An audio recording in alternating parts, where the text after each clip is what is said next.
গৌৰীপুৰৰ Alamganj dynamic academy উচ্চতৰ মাধ্যমিক বিদ্যালয়খনৰ দুগৰাকী ছাত্ৰীয়ে ডিষ্টিংশ্যন মাৰ্কসহ উত্তীৰ্ণ হৈ সুনাম কঢ়িয়াই আনিবলৈ সক্ষম হৈছে।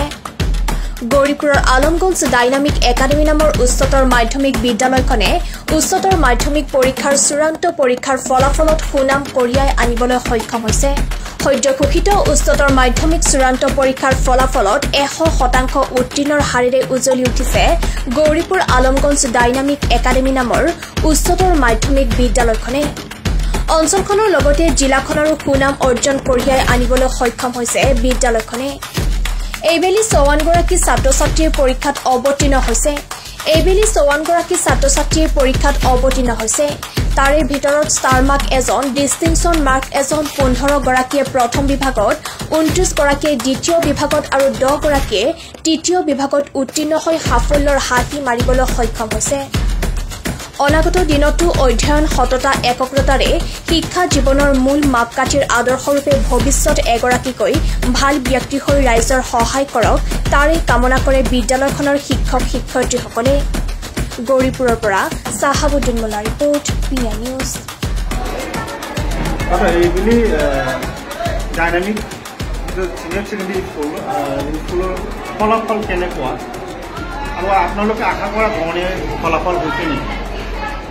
এইবাৰ ডাইনামিক একাডেমীৰ ফলাফলত আমি যথেষ্ট অভিভূত হৈছোঁ। সঁচাকৈ আনন্দ হৈছে ফলাফলটো, সুখী হৈছোঁ ফলাফলত। মানুহে মেলি নিচিনা এইবাৰো ভালেই হৈছে ফলাফল। এজন ষ্টুডেণ্টে ডিষ্টিংশ্যন পাইছে, এজনে ষ্টাৰ মাৰ্কছ পাইছে। টোটেল 54 ষ্টুডেণ্ট আছিলে আমাৰ অৱতীৰ্ণ হোৱা ষ্টুডেণ্টৰ সংখ্যা। তাৰ ভিতৰত 15জন ষ্টুডেণ্টে পাইছে আপোনাৰ ফাৰ্ষ্ট ডিভিজন, 29জনে ছেকেণ্ড ডিভিজন পাইছে, থাৰ্ড ডিভিজন পাইছে আপোনাৰ 10জন ষ্টুডেণ্ট। কিমানজন পৰীক্ষাটো অৱতীৰ্ণ হৈছে? পৰীক্ষাত অৱতীৰ্ণ কিমানজন হৈছে? 54। ইয়াৰ ভিতৰত কিমানজনে কেইটা স্থানত পাছ কৰিছে? আমাৰ ইয়াতে এজনে ডিষ্টিংশ্যন পাইছে, এজনে ষ্টাৰ মাৰ্কছ পাইছে, বাকী 15জন ষ্টুডেণ্টে আপোনাৰ ফাৰ্ষ্ট ডিভিজন পাইছে, ছেকেণ্ড ডিভিজন পাইছে 30জনে আৰু থাৰ্ড ডিভিজন 10জনে পাইছে। ফেল কৰা নাই?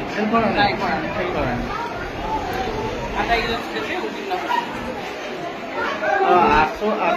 কলা শাখাত সৰ্বোচ্চ নম্বৰ কোনে পালে? কলা শাখাত 8.4 পাইছে, 5 পাইছে। কি নাম ল'ৰাজনৰ নাম? ছোৱালী খাদিজা। আৰু আপোনাৰ বিজ্ঞান শাখাত? বিজ্ঞান শাখাত আপোনাৰ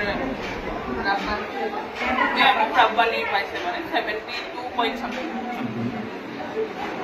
তেনে আপোনালোকে যেনেকুৱা হয়তো পাঠদান দিছিলে, সেই অনুপাতে ৰেজাল্ট ভাল হৈছে না বেয়া হৈছে?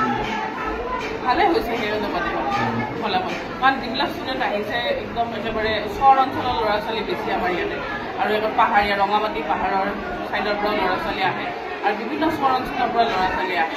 আলমগঞ্জৰ মেইন ৰোডৰ আশে পাশে যিখিনি ল'ৰা ছোৱালী সেইখিনি ধুবুৰী টাউন বা অন্যান্য ঠাইলৈকে পঢ়িবলৈ যায়।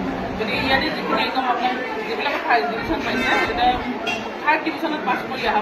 এটা কথা আমি লক্ষ্য কৰিছোঁ যে একচুৱেলি যিবিলাক কৃষকৰ বা কৃষকৰ ছোৱালী আছে বা দৰিদ্ৰ ঘৰৰ ল'ৰা ছোৱালী আছে, তেওঁলোকে ৰিজাল্টটো ভাল কৰিলে। যে চাকৰিজীৱী মানুহৰ যিবিলাক ল'ৰা ছোৱালী আছে, তেওঁলোকৰ ৰিজাল্ট তেনেকুৱা আশা ব্যঞ্জক নহয়। আমাৰ ইয়াততো তেনেকুৱা বেছি চাকৰিয়ালৰ ল'ৰা ছোৱালী খুব কমেই, মানে বেছিভাগ কৃষি কৰ্মৰ লগত জড়িত বা সাধাৰণ বেপাৰ বৰ্ধিত কৰি পেলাই চলা মানুহৰ ল'ৰা ছোৱালী আমাৰ ইয়াতে মানে সৰহভাগ ল'ৰা ছোৱালী তেনেকুৱাই। আৰু প্ৰিন্সিপাল ছাৰে বহুতকে মানে কি ফ্ৰীও পঢ়ুৱাই আছিলে ইয়াতে। সেইটো বেছিকতে মই ছাৰকো অশেষ ধন্যবাদ জনাইছোঁ। মহম্মদ আমিনুল ইছলাম ছাৰ ডাইনামিক একাডেমীৰ অধ্যক্ষ, লগতে ডাইনামিক একাডেমীৰ তেখেত স্বত্বাধিকাৰী, তেখেতে বহুত সহায় কৰিছে। কিমান নম্বৰ পাইছা? আৰ্টছ না কমাৰ্চ না ছায়েন্সত? আৰ্টছত না? কেইঘণ্টাকৈ পঢ়া হৈছে? পঢ়া শুনা কিমান সময় কৰিছিলা প্ৰতিদিনে? 5-6 ঘণ্টামান। আৰু ভৱিষ্যতত কি হ'বলৈ ইচ্ছা কৰা? হা? LLB পঢ়িবা না? সকলোৱেতো কৰিবৰ কাৰণে মন যায় নেকি? কোৰ্টত? ঠিক আছে। মেহবুব ৰাব্বানী। তুমি আৰ্টছ না ছায়েন্স না কমাৰ্চত পঢ়িবা? মই ছায়েন্স। কিমান নম্বৰ পাইছা? 72%। দুটা কিতাপ আছে? দুটাত আছে। দুটাত আছে। কোন কোন কোন? আছামিজ আৰু ইংলিছ। ইংলিছ। ঘৰত কেইঘণ্টাকৈ পঢ়া শুনা কৰিছিলা? ঘৰত এনে মানে যেতিয়া সোমাই পাইছোঁ তেতিয়াই কৰিছোঁ। তুমি মেট্ৰিক যে পাছ কৰিছিলা তেতিয়া কিমান নম্বৰ পাইছিলা বা ফাৰ্ষ্ট ডিভিজন পাইছিলা নেকি? মেট্ৰিকত ফাৰ্ষ্ট ডিভিজন আছিলে আৰু 77% আছিলে। এটা সেই কমিল না বাঢ়িছিল? কমিছে। কিয় সকলোতে বাঢ়িব লাগিছিল না? আচলতে মানে ছায়েন্স বিভাগ লৈ মানে ভাবিছিলোঁ আগবাঢ়িব, কিন্তু কিবা পঢ়া শুনা হয়তো কিবা প্ৰব্লেম হৈছে। তোমাৰ যি মনৰ ইচ্ছা আছিল সেইখিনি মানে পূৰণ হোৱা নাই বা ভাল ৰিজাল্ট হ'ব ইচ্ছা আছিলে আৰু অলপ পালে ভাল হয়। ফিউচাৰত কি হ'ব? ফিউচাৰত ডক্টৰ হ'ব আশা আছে। কি কৰিব? ডক্টৰ চিকিৎসক হয়? ডক্টৰ হৈ আমাৰ নিচিনা দুখীয়া লোকসকলক সহায় কৰিব বিচাৰোঁ। এনে ঘৰত তুমি কি কৰি ভাল পোৱা?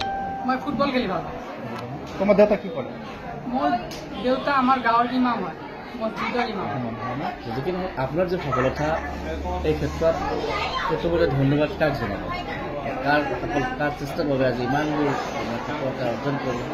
মই প্ৰথমে আমাৰ এইখন কলেজৰ শিক্ষক শিক্ষয়িত্ৰীসকলক জনাওঁ আৰু তাৰপিছত মোৰ মাক দেউতাক লৈ যায়। তেওঁলোকে মোক যথেষ্ট সহায় কৰিছে, তেওঁলোকৰ কাৰণে আজি ইয়াতে আছোঁ। কি নাম তোমাৰ? খাদিজা খাতুন। খাদিজা খাতুন না? তুমি কলা বিভাগত পৰীক্ষা দিছিলা? কিমান নম্বৰ পাইছা? 88.4% না?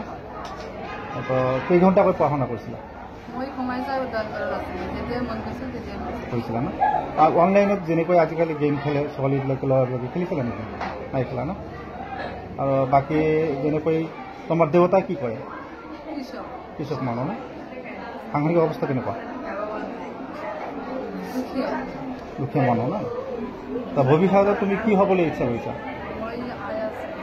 IAS অফিচাৰ হ'বলৈ মন দিছা না? তাৰ কাৰণে তুমি ক'ত এডমিশ্যন ল'ব বিচৰা? BN কলেজত না? এনে তুমি কি কৰি ভাল পোৱা ঘৰত? এনে কি কৰি ভাল পোৱা সেই কথাটো সুধিছোঁ। কিতাপ পঢ়ি ভাল পাওঁ না? ঠিক আছে, আপনার পরিচয়টা দিব। আমার নাম শুকুর আলী মোল্লা, বাবার নাম আসিমুদ্দিন মোল্লা, ঘর চিরাকা পাটখাই। আপনার ছোৱালীয়ে মানে কলা শাখাত পৰীক্ষা দিছিল, ডিষ্টিংশ্যন নম্বৰ পাইছে, কেনেকুৱা লাগিছে আপোনাৰ? আমার খুব ভাল লাগিছে, ভাল লাগিছে, খুব আনন্দ লাগিছে, খুশি হয়েছে। আমার পরিবারের সবাই ভালো পাইছে। খাদিজা খাতুন না? খাদিজা খাতুনে মানে UPSC অবতীর্ণ হওয়ার আশা করেছে, আপনি কি করবেন? আশা করি যাতে ভালো হয়। না আপনার জীবিকা কি? আপনি কি করি? বর্তমান কৃষি কাজ করি। সুযোগ পাইলে তো এতটুকু চেষ্টা করবো আর কি, খুব ভালো জানাবো আর কি। আমার এই শিক্ষকে আমার ছোৱালীজনী যে করেছে খুব চেষ্টা করেছে, তারা আরো ভালো যাতে করার লাগে, যেহেতু করেছে ভালো করেছে আর কি রেজাল্ট।